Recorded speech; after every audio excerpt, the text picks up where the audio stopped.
ನೋಡ್ರಿ, ಇದೆಲ್ಲ ಸುಮ್ಮನೆ ಇವೆಲ್ಲ ನೀವು ಮಾಧ್ಯಮದವ್ರ ಸೃಷ್ಟಿ ಅಷ್ಟೇ. ಅವ್ರ ಪರ ಹೆಚ್ಚಾಯ್ತದೆ, ಇವ್ರ ಪರ ಕಡಿಮೆ ಆಯ್ತದೆ ಅಂತಕ್ಕಂಥ ಚರ್ಚೆ ಎಲ್ಲೂ ಇಲ್ಲ. ನಾವು ಹೇಳಿರ್ತಕ್ಕಂಥದ್ದು ಇದಕ್ಕೊಂದು ಇತಿಶ್ರೀ ಆಡಿ ಅಂತಕ್ಕಂಥದ್ದು ಅಷ್ಟೇ ಬಿಟ್ಟರೆ, ಇದು ಮುಂದೆ ನಮಗೆ ಪಕ್ಷಕ್ಕೆ ಡ್ಯಾಮೇಜ್ ಆಗಬಾರ್ದಲ್ಲ. ಈಗ ಸಿದ್ದರಾಮಯ್ಯವರು ಒಳ್ಳೆ ಕೆಲಸ ಮಾಡ್ತಾಯಿದ್ದಾರೆ, ಡಿ ಕೆ ಶಿವಕುಮಾರ್ ಅವರು ಅಧ್ಯಕ್ಷರಾಗಿ ಒಳ್ಳೆ ಕೆಲಸ ಮಾಡ್ತಾಯಿದ್ದಾರೆ.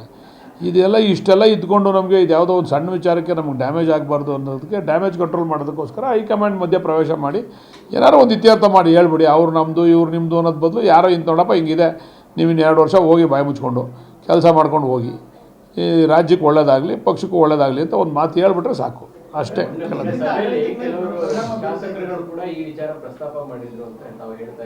ಅಲ್ಲಲ್ಲ, ಪ್ರಸ್ತಾಪ ಯಾರು ಮಾಡಿಲ್ಲ ರೀ, ಲೋಕಾಭಿರಾಮವಾಗಿ ಚರ್ಚೆ ಅಷ್ಟೇ.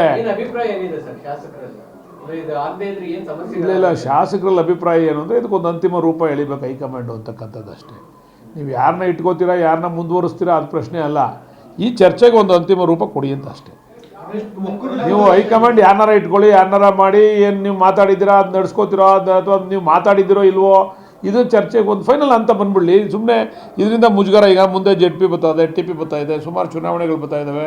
ಇವೆಲ್ಲವಕ್ಕೂ ಕೂಡ ಒಂದು ಅಂತಿಮ ರೂಪ ಬೇಕಲ್ಲ ನಮಗೆ. ನಾವು ಜನಗಳ ಬಳಿ ಹೋದಾಗ ನಾವು ಎಲ್ಲಿ ಹೋದ್ರೂ ಇದೇ ಚರ್ಚೆ. ನೀವು ಮಾಧ್ಯಮದವರು ಇದನ್ನೇ ಕೇಳ್ತೀರಾ, ನಾವು ಯಾವ ಊರಿಗೆ ಹೋದ್ರೂ ನೀವು ಇದನ್ನೇ ಕೇಳ್ತೀರಾ, ಯಾವ ಹಳ್ಳಿಗೆ ಹೋದ್ರೂ ಇದನ್ನೇ ಕೇಳ್ತಾರೆ, ಏನಾಯಿತು ಅಂತ. ಅದಕ್ಕೆ ಒಂದು ಅಂತಿಮ ರೂಪ ಕೊಡಿ ಹೈಕಮಾಂಡು, ನೀವೇನಾದರೂ ಕೊಡಿ.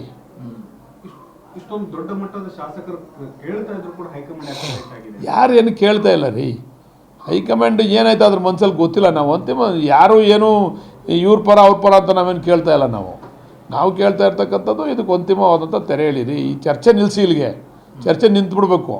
ಈ ಚರ್ಚೆಯಿಂದ ನಮಗೆ ಸಾಕಷ್ಟು ಹಾನಿ ಆಗ್ತದೆ ಅಂತೇಳಿ ನಮ್ಮ ಎಲ್ಲ ಶಾಸಕರ ಅಭಿಪ್ರಾಯ. ನ್ಯಾಚುರಲ್ ಅಲ್ವಾ ಅದು, ನ್ಯಾಚುರಲ್ಲು. ಈಗ ಏನಾದರೂ ಒಂದು ಒಳ್ಳೆ ಕೆಲಸ ಮಾಡಿದಾಗ ಒಂದು ಸಣ್ಣ ಕೆಟ್ಟ ಕೆಲಸದಿಂದನೇ ನಮಗೆ ಹಿನ್ನಡೆ ಆಗ್ಬೋದಲ್ವ, ಅದು ಆಗೋದು ಬೇಡ ಅಂತೇಳಿ ನಾವೆಲ್ಲ ಕಷ್ಟಪಟ್ಟು ಕೆಲಸ ಮಾಡ್ತಾಯಿದ್ದೀವಿ ಕ್ಷೇತ್ರದಲ್ಲಿ. ಇದೊಂದು ಚರ್ಚೆಯಿಂದ ನಮಗೆಲ್ಲರಿಗೂ ಕೂಡ ಇರುಸು ಮುರುಸು ಆಗೋದು ಬೇಡ ಅಂತಕ್ಕಂಥದ್ದು ಅದರ ಉದ್ದೇಶ ಅಷ್ಟೇ. ಇದನ್ನು ಈ ಅಭಿಪ್ರಾಯ ತಗೊಂಡು ಸರ್ ದೆಹಲಿಗೆ ಹೋಗೋದಕ್ಕೆ ಏನಾದ್ರು ನಿರ್ಧಾರ ಆಗಿದೆಯಾ? ಅದೆಲ್ಲ ದೆಹಲಿಗೆ ಹೋಗಿ ಅಲ್ಲಿ ಹೋಗಿ ಹೇಳೋವಂಥದ್ದು ಏನಿಲ್ಲ. ಈ ಅಭಿಪ್ರಾಯನೇ ಡೆಲ್ಲಿಯವ್ರಿಗೆ ಗೊತ್ತು, ಎಲ್ರಿಗೂ ಕೂಡ ಗೊತ್ತಿದೆ. ಅವರೇ ಒಂದು ತೀರ್ಮಾನಕ್ಕೆ ಬರಬೇಕು ಅಂತ ಮನವಿ ಮಾಡ್ತಾ ಇದ್ದೀವಿ ಅಷ್ಟೇ.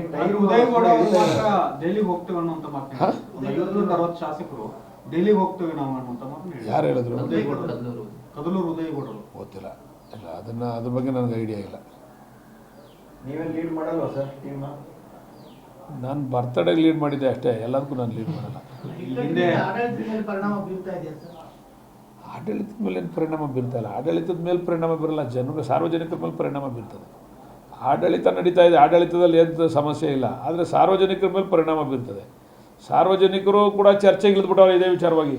ನೀವು ಮಾಧ್ಯಮದವರೇ ಮಾಡಿದ್ದು ಇದನ್ನು, ಸುಮ್ಮನೆ ಇದ್ದಿದ್ದ ಮಾಧ್ಯಮದವ್ರು ಹೇಳಿ ನಿಮ್ಮ ಮಾಧ್ಯಮದಲ್ಲಿ ಸಾರ್ವಜನಿಕರು ಚರ್ಚೆ ಮಾಡೋಕೆ ಮಾಡ್ಬಿಟ್ಟಿದ್ದೀವಿ. ನಾವೆಲ್ಲಿ ಡೈಲಿಗೆ ಹೋಗಿದ್ದೆ? ನಾವೇದ್ಕೋ ಡೈಲಿಗೆ ಹೋದ್ರೆ ಅದಕ್ಕೂ ಹೊಡಿತೀರ, ನಾನೆಲ್ಲೋ ಹೋದ್ರೆ ದೇವಸ್ಥಾನಕ್ಕೆ ಹೋದ್ರೆ ಅದಕ್ಕೂ ಹೊಡಿತೀರ, ನಾನೆಲ್ಲೋ ಒಂದು ಬರ್ತಡೇ ಮಾಡ್ಕೊಂಡ್ರೆ ಅದಕ್ಕೂ ಬಣ ರಾಜಕೀಯ ಅಂತೀರ. ನಾವು ಏನು ಮಾಡುವ ಹೇಳಿ? 2028ಕ್ಕೆ ಚುನಾವಣೆ ಅಂದ್ರೆ ಸರ್ಕಾರ ಬರೋದು ಕಷ್ಟ ಆಗುತ್ತೆ, ಇತ್ಯರ್ಥ ಆಗದೆ ಅಂತ ತಾವು ಹೇಳಿದ್ರಿ. ಈ ಥರದ ಅಭಿಪ್ರಾಯ ಎಲ್ಲ MLA-ಗಳಲ್ಲೂ ಇದೆಯಾ? ಎಲ್ಲ MLA-ಗಳು, ಸಾಕಷ್ಟು ಜನ MLA-ಗಳಲ್ಲೂ ಕೂಡ ಅಭಿಪ್ರಾಯ ಇದೆ. ಇದು ಏನಾರ ಒಂದು ಅಂತಿಮವಾದಂಥ ರೂಪ ಕೊಡಬೇಕು ಹೈಕಮಾಂಡು ಅಂತಕ್ಕಂಥದ್ದು ಉದ್ದೇಶ, ಇದ್ರ ಉದ್ದೇಶ ಅಷ್ಟೇ.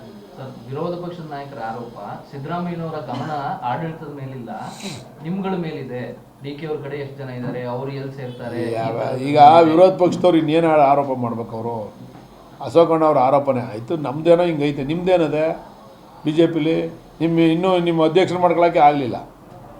ಯಡಿಯೂರಪ್ಪನವ್ರದ್ದು ಒಂದು ಬಣ, ಯತ್ನಾಳ್ ಅವ್ರದ್ದು ಒಂದು ಬಣ, ಒಬ್ಬೊಬ್ರದ್ದು ಒಂದು ಬಣ. ನಿಮ್ಮ ತಟ್ಟೆಲ್ಲೇ ಹೆಗಣ ಬಿದ್ದದೆ. ನಮ್ಮ ತಟ್ಟೆಲ್ಲಿರೋ ನೊಣ ಯಾಕೆ ಹುಡ್ಕಕ್ಕೆ ಬರ್ತೀರ ನೀವು? ನಿಮ್ಮ ತಟ್ಟೆಲ್ಲಿ ದೊಡ್ಡ ಹೆಗಣ ಬಿದ್ದದೆ.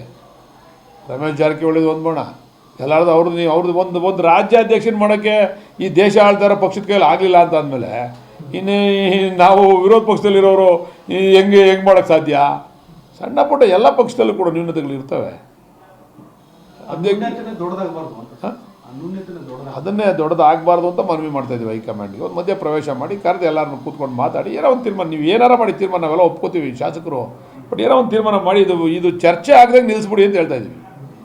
ಇದೊಂದು ಚರ್ಚೆ ಆಗಬಾರ್ದು ಮುಂದೆ, ಇದಕ್ಕೆ ಅಂತಿಮ ರೂಪ ಕೊಡಿ ಅಂತ ಕೇಳ್ತಾ ಇದ್ದೀವಿ ಅಷ್ಟೇ. ಹೇಳಿಲ್ವಾ? ಅವ್ರಿಗೂ ಸಮಯ, ಅಲ್ಲೂ ಕೂಡ ಲೋಕಸಭೆಯಲ್ಲೂ ಕೂಡ ಬೇರೆ ಬೇರೆ ಚರ್ಚೆಗಳಿದ್ದಾವೆ. ಅವ್ರಿಗೂ ಕೂಡ ದೇಶದ ಸಮಸ್ಯೆ, ಬೇರೆ ಬೇರೆ ಸಮಸ್ಯೆಗಳು, ಅದ್ರ ಮಧ್ಯೆ ಇದನ್ನು ಗಮನ ಕೊಡೋಕೆ ಆಯ್ತಾ ಇಲ್ಲ. ಈಗ ಚುನಾವಣೆಗಳು ಬೇರೆ ಬಂದು, ತಮಿಳ್ನಾಡು ಚುನಾವಣೆ ಇರ್ಬೋದು, ಅಸ್ಸಾಂ ಚುನಾವಣೆ ಇರ್ಬೋದು, ಇವೆಲ್ಲ ಚುನಾವಣೆಗಳಿರೋದ್ರಿಂದ ಅವರು ಚುನಾವಣೆ ಕಡೆನೂ ಗಮನ ಹರಿಸ್ತಾವ್ರೆ. ಬಹುಶಃ ಚುನಾವಣೆ ಆದಮೇಲೆ ಇದಕ್ಕೊಂದು ಅಂತಿಮವಾದಂಥ ರೂಪ ಬರ್ತದೆ ಅಂತ ನಾವು ಅಂದ್ಕೊಂಡಿದ್ದೀವಿ. ಒಂದು ವರ್ಷ ಆಗಿಲ್ಲ, 3 ತಿಂಗಳು 4 ತಿಂಗಳು ಆಯ್ತಿದು ಶುರುವಾಗಿ. ಬಟ್ ಈಗ ಚುನಾವಣೆ ಇರೋದ್ರಿಂದ ಅಸ್ಸಾಮು, ತಮಿಳ್ನಾಡು, ಸುಮಾರು ಕಡೆ ಕೇರಳ ಎಲ್ಲ ಚುನಾವಣೆ ಇರೋದ್ರಿಂದ ಚುನಾವಣೆ ಆದಮೇಲೆ ಬಹುಶಃ ಹೈಕಮಾಂಡ್ ಮಧ್ಯಪ್ರವೇಶ ಮಾಡಿ ಇದಕ್ಕೊಂದು ಇತಿಶ್ರೀ ಆಡ್ತಾರೆ ಅಂತಕ್ಕಂಥ ಆಶಾಭಾವನೆ ಇಟ್ಕೊಂಡಿದ್ದೀವಿ. ಅಲ್ಲ, ಚುನಾವಣೆ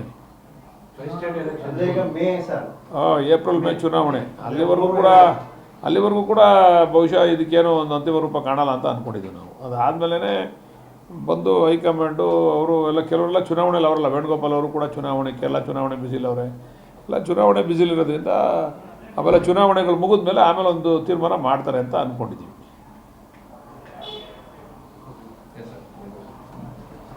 ಥ್ಯಾಂಕ್ ಯು ಸರ್. ಸರ್ಕಾರಕ್ಕೆ ಬರ್ಡನ್ ಆಗ್ತಾ ಇದೆ ಅಂತ ಡಿ.ಕೆ. ಶಿವಕುಮಾರ್ ಹೇಳಿದ್ರು. ಆದ್ರೂ ಕೂಡ ನಾವು ಗ್ಯಾರಂಟಿ ಕೊಡ್ತಾ ಇದ್ದೀವಿ, ಸರ್ಕಾರಕ್ಕೆ ಹೊರೆ ಆಗ್ತಾ ಇದೆ. ಇಲ್ಲ, ನಾನು ಈಗಾಗಲೇ ಹಲವಾರು ಬಾರಿ ಚರ್ಚೆ ಮಾಡಿದ್ದೀನಿ ಗ್ಯಾರಂಟಿಗಳ ಬಗ್ಗೆ. ಉಳ್ಳವ್ರಿಗೂ ಕೂಡ ಗ್ಯಾರಂಟಿ ಸಿಗ್ತಾಯಿದೆ, ಚೆನ್ನಾಗಿರೋರ್ಗೂ ಗ್ಯಾರಂಟಿ ಸಿಗ್ತಾಯಿದೆ.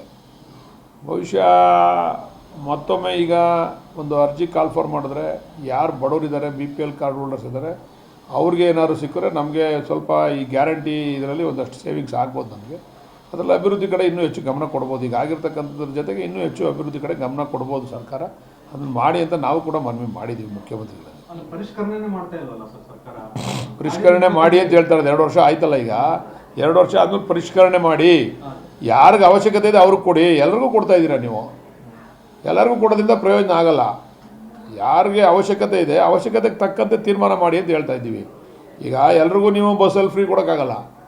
ನೀವೊಂದು ಮಾನದಂಡ ಇಟ್ಕೊಳ್ಳಿ, ಬಡವ್ರಿಗೆ ಅಂತಲೇ ಮಾನದಂಡ ಇಟ್ಕೊಂಡು ಬಡವ್ರಿಗೆ ಕೊಡಿ. ಚೆನ್ನಾಗಿರೋರು ಫ್ರೀಯಾಗಿ ಹೋದರೆ ಬಸ್ಸಲ್ಲಿ ಪ್ರಯೋಜನ ಏನು? ಅದಕ್ಕೆ ನಾವು ಮನವಿ ಮಾಡಿದ್ದೀವಿ, ಎಲ್ಲ ವಿಚಾರದಲ್ಲೂ ಮನವಿ ಮಾಡಿದ್ದೀವಿ. ಇದನ್ನು ಪರಿಷ್ಕರಣೆ ಮಾಡಿ ನೀವು ಏನು ಗ್ಯಾರಂಟಿಗಳನ್ನ ಕೊಟ್ಟಿದ್ದಿರಲ್ಲ ಇದನ್ನು ಒಂದು ಸರಿ ಪುನರ್ ಪರಿಶೀಲನೆ ಮಾಡಿ ತೀರ್ಮಾನ ತಗೊಳ್ಳಿ. ಇದರಿಂದ ಸರ್ಕಾರಕ್ಕೆ ಒಂದಷ್ಟು ನಮಗೆಲ್ಲ ಕೂಡ ಅನುಕೂಲ ಆಗ್ಬೋದು. ಡೆವಲಪ್ಮೆಂಟ್ ವಿಚಾರದಾಗಿ ಸ್ವಲ್ಪ ಅನುಕೂಲ ಆಗ್ಬೋದು. ಅದಕ್ಕೆ ಗಮನ ಕೊಡಿ ಅಂತ ಮುಖ್ಯಮಂತ್ರಿಗಳಲ್ಲಿ ಉಪಮುಖ್ಯಮಂತ್ರಿಗಳಲ್ಲಿ ಮನವಿ ಮಾಡಿದ್ದೀವಿ. ಯಾವ ವಿಚಾರವಾಗಿ ನಿರ್ಧಾರಣೆ ಆಗ್ತಿಲ್ಲಲ್ಲ ಸರ್? ಒಂದು ನಾಗರಿಕ ವಿಚಾರವನ್ನು ಮನವಿ ಮಾಡ್ತಾ ಇದ್ದೀವಿ, ಪರಿಷ್ಕರಣೆ ವಿಚಾರವನ್ನು ಮನವಿ ಮಾಡ್ತಿದ್ವಿ.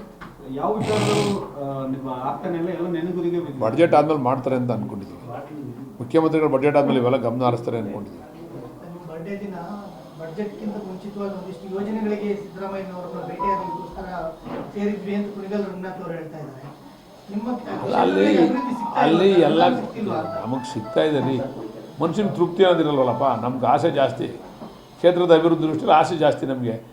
ಕೆಲಸ ಮಾಡ್ತಾಯಿದ್ದೀವಿ, ನೀವು ಕ್ಷೇತ್ರದಲ್ಲಿ ಕೇಳ್ಕೊಂಬನ್ನಿ ಹೆಂಗೆ ಕೆಲಸ ಮಾಡ್ತಾಯಿದ್ದೀವಿ ಅಂತ. ಆದರೆ ಇನ್ನೂ ನಮ್ಮ ಸರ್ಕಾರ ಆಯ್ತಲ್ಲ, ಇನ್ನೂ ಹೆಚ್ಚು ಹೆಚ್ಚು ಕೆಲಸ ಆಗಬೇಕು ಅಂತಕ್ಕಂಥದ್ದು. ನಮ್ಮ ಟೀಮಲ್ಲ, ಎಲ್ಲರಿಗೂ ನಮ್ಮ ಟೀಮು ಅವ್ರ ಟೀಮು ನೀವೇ ಟೀಮ್ ಮಾಡಿಬಿಡ್ತಿರಲ್ಲ ಹಿಂಗೆ. ನಾವೆಲ್ಲ ಒರಿಜಿನಲಿ ಸಿದ್ದರಾಮಯ್ಯವ್ರ ಟೀಮ್ ರೀ. ನಾವು ಮೊದಲೇ ಸಿದ್ದರಾಮಯ್ಯವ್ರ ಜೊತೆ ಕಾಂಗ್ರೆಸ್ ಇದು JDS ಬಿಟ್ಬಿಟ್ಟು. ಇಲ್ಲಪ್ಪ, ಅಸಮಾಧಾನ ಇಲ್ಲ, ಚರ್ಚೆಗೆ ಅಂತಿಮ ರೂಪ ಹೇಳಿರಿ ಅಂತ ಅಷ್ಟೇ. ನಾವು ಅವ್ರ ಪರ ಇವ್ರ ಪರ ಅಂತಲ್ಲ, ನಾವು ನಿಮ್ಮ ಈ ಚರ್ಚೆಗೆ ಅಂತಿಮವಾದಂಥ ರೂಪವನ್ನು ಕೊಡಿ ಅಂತ ಹೈಕಮಾಂಡ್ ಮನವಿ ಮಾಡ್ತಾಯಿದ್ದೀವಿ ಅಷ್ಟೇ. ಈಗ ಅವ್ರ ಪರ ಇವ್ರ ಪರ ಸೇರ್ಕೊಳ್ಳೋದು, ಈಗ ನನ್ನ ಬರ್ತಡೆಗೆ ಸೇರಿದವರೆಲ್ಲ DK ಪರನಾ? ಹಂಗಾರೆ ಅಲ್ಲೇನು ಸಿದ್ದರಾಮಯ್ಯವ್ರ ಪರ ಯಾರು ಬಂದಿರಲಿಲ್ವಾ?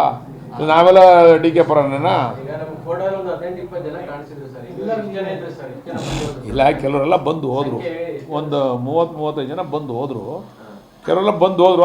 ಅಲ್ಲಿ ಊಟಕ್ಕೆ ಇದ್ದವರು ಒಂದು 19-20 ಜನ ಏನೋ ಊಟಕ್ಕೆ ಸೇರಿದ್ದು. ಒಂದು 10-15 ಜನ ಬಂದು ವಿಶ್ ಮಾಡಿ ಹೋದರು ನನಗೆ. ಈಗ ಇನ್ನು 2 ವರ್ಷದಲ್ಲಿ ಕೆಲಸ ಮಾಡೋಕ್ಕಾಗಲ್ಲ. ನಾವು ಇನ್ನು ನಮ್ಮ ಕ್ಷೇತ್ರದ ಕಡೆ ಗಮನ ಹರಿಸ್ಬೇಕು. ಈಗ ಇನ್ನೊಂದು ವರ್ಷ ಹೋದರೆ ಚುನಾವಣೆ ವರ್ಷದಲ್ಲಿ ನಾವು ಮಾಡಿರೋ ಕೆಲಸ ಎಲ್ಲ ಮುಗಿಸಿ ಜನಗಳ ಮುಂದೆ ಹೋಗ್ಬೇಕಲ್ಲ ನಾವು. ಅದನ್ನು ಜನಗಳಿಗೆ ತಲುಪಿಸ್ತಕ್ಕಂಥ ಕೆಲಸ ಮಾಡಬೇಕು. ಸಚಿವರಿಗಿಂತ ಹೆಚ್ಚಿದಾಗಿ ಕೆಲಸ ಮಾಡಿದ್ದೀವಿ. ಕ್ಷೇತ್ರದ ಅಭಿವೃದ್ಧಿ ದೃಷ್ಟಿಯಿಂದ ಚೆನ್ನಾಗಿ ಕೆಲಸ ಮಾಡಿದ್ದೀವಿ. ನೋಡೋಣ ಇನ್ನೇನಾಗ್ತದೋ. ಬಟ್ ಅನುದಾನದ ವಿಚಾರವಾಗಿ ಸಂತೃಪ್ತಿ ಇದೆ ಸರ್? ಅನುದಾನದಲ್ಲಿ ನಮಗೇನು ಕೊರತೆ ಇಲ್ಲ. ಅನುದಾನ ಸಾಕಷ್ಟು ಕೊಟ್ಟಿದ್ದಾರೆ. ಮುಖ್ಯಮಂತ್ರಿನೂ ಕೊಟ್ಟಿದ್ದಾರೆ, ಉಪಮುಖ್ಯಮಂತ್ರಿನೂ ಕೊಟ್ಟಿದ್ದಾರೆ, ಆಮೇಲೆ ಮಂತ್ರಿಗಳು ಕೂಡ ಕೊಟ್ಟಿದ್ದಾರೆ. ಅವರ ಇಲಾಖೆಗೆ ಸಂಬಂಧಪಟ್ಟಂಥ ಮಂತ್ರಿಗಳು ಕೂಡ ಎಲ್ಲರೂ ಕೂಡ ಅನುದಾನ ಕೊಟ್ಟಿದ್ದಾರೆ ನಮಗೆ. ಆ ಥರ ಕೆಲವರು CLP-ಲೆಲ್ಲ ಹೇಳ್ತಾರೆ, ಬರೀ ಗ್ಯಾರಂಟಿ ನಂಬ್ಕೊಂಡು ನಾವು ಚುನಾವಣೆ ಮಾಡೋಕ್ಕಾಗಲ್ಲ, ಡೆವಲಪ್ಮೆಂಟ್ಗೆ ಹೆಚ್ಚು ಫಂಡ್ ಕೊಡಿ ಅಂತ. ಯಾರು ಹೇಳಿದ್ರು CLP-ಲಿ? ನಂಜೇಗೌಡರು ಹೇಳಿದ್ರು ಶಾಸಕರು. ನಂಜೇಗೌಡ ಕೆಲವರು ಅಭಿಪ್ರಾಯಗಳು ಹೇಳ್ತಾರೆ. ಅವ್ರಿಗೂ ಒಳ್ಳೆ ರಸ್ತೆ ಮಾಡಿಕೊಟ್ಟವ್ರಲ್ರಿ, ನೋಡಿದ್ದೀರಾ? 700-900 ಕೋಟಿ ರೂಪಾಯಿ ರಸ್ತೆ ಮಾಡಿಕೊಟ್ಟವ್ರು ಅವ್ರಿಗೆ.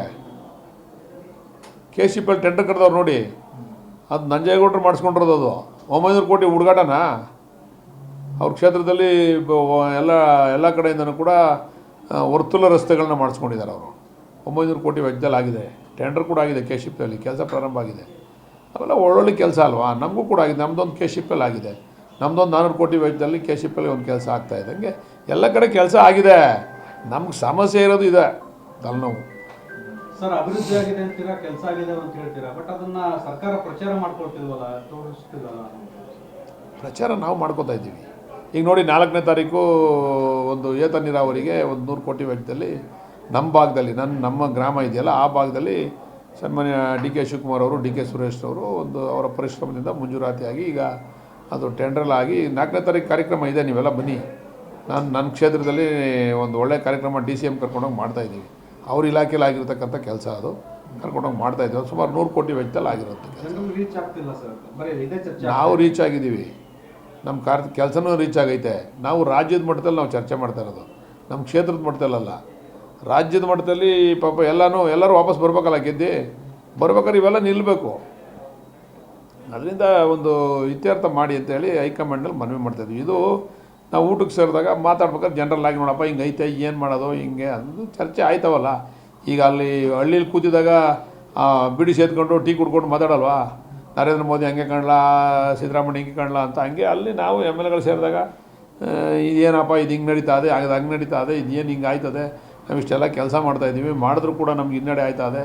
ಅಂದರೆ ಈ ಜನರಲ್ಲಾಗಿ ನಾವು ಹೇಳ್ತಾ ಇರೋದು, ಕಾನ್ಸ್ಟಿಟ್ಯೂನ್ಸಿ ವೈಸ್ ಹೇಳ್ತಾ ಇಲ್ಲ. ಸಾರ್ವಜನಿಕರು, ಸಾಮಾನ್ಯ ಜನ ಹಿಂಗೆ ಮಾತಾಡ್ತಾವ್ರೆ, ಇದನ್ನು ಸರಿಪಡಿಸಿ ಅಂತೇಳಿ ಮನವಿ ಮಾಡ್ತಾಯಿದ್ರು ಅಷ್ಟೇ. ನೆಕ್ಸ್ಟ್ ಅದಕ್ಕೆ ರಾಜನವರು ಕೂಡ ಒಂದು ರೀತಿಯಲ್ಲಿ ಅನುಮಾನ ವ್ಯಕ್ತಪಡಿಸಿದ್ದಾರೆ ನಿನ್ನೆ ಮೊನ್ನೆ. ನಾವು ನೋಡ್ರಿ, ಇವರಿಬ್ಬರು ಹೈಕಮಾಂಡ್ ಸರಿ ಮಾಡಲಿ, ಇಷ್ಟೇ ಸೀಟ್ ಗೆಲ್ತೀವಿ ನಾವು ನೆಕ್ಸ್ಟು. ಸರಿ ಮಾಡಿ ನೋಡ್ರಿ, ನಮ್ಮನ್ನ ಗ್ಯಾರಂಟಿ ಕೈ ಹಿಡಿಯೋದು ಗ್ಯಾರಂಟಿ ಕೈ ಹಿಡಿತದೆ. ಜೊತೆಗೆ ನಮ್ಮ ಅಭಿವೃದ್ಧಿನೂ ಕೈ ಹಿಡಿತದೆ. ಇವರಿಬ್ಬರು ಸರೋಗ್ಲಿ ರೀ. ಇವರಿಬ್ಬರದು ಯಾವುದು ಅಪಸ್ವರ ಇಲ್ಲದೆ ಒಂದೇ ವೇದಿಕೆ ಮೇಲೆ ಇಬ್ಬರು ಹೋದ್ರು ಅಂದರೆ ನಮ್ಮ ರಾಜಕೀಯ